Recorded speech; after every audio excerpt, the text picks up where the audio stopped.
இன்றைக்கி ஈவினிங் பார்த்தீங்கன்னா, இந்த எமர்ஜென்சி லைட்ட குடுத்து சரி பார்த்துத்தாங்க அப்படின்னு சொன்னாங்க.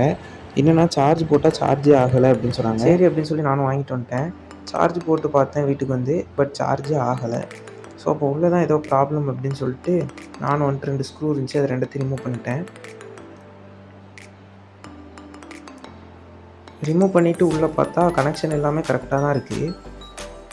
ஸோ அப்போ மறுபடியும் ஒரு டைம் சார்ஜ் போட்டு பார்க்கலாம் அப்படின்னு சொல்லி மறுபடியும் சார்ஜ் போட்டு பார்த்தேன். பார்த்தா அந்த எல்இடி வந்து பிளிங்க் ஆகி தான் இருந்துச்சு. ஸோ அப்போ அந்த சி டைப் போர்ட்டில் தான் ஏதோ ப்ராப்ளம் அப்படிங்கிறதுனால அதை சேஞ்ச் பண்ணிடலாம்னு நினச்சேன். பட் என்கிட்ட பார்த்தா வேறு சி டைப் போர்ட்டே இல்லை. ஸோ நான் வந்து பி டைப் போர்ட் வைக்கலாமான்னு கேட்டேன். சரின்னு சொல்லிட்டாங்க. நம்மகிட்ட வந்து பார்த்திங்கன்னா ஒரு பவர் பேங்க் மாடியூல் இருந்துச்சு.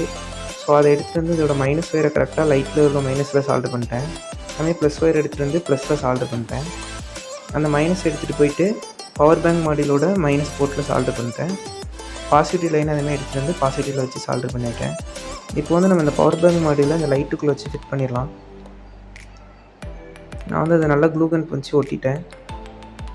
ஸோ இப்போ வந்து நம்ம அந்த லைட்டை க்ளோஸ் பண்ணி ஸ்க்ரூ போட்டு டைட் பண்ணிடலாம்.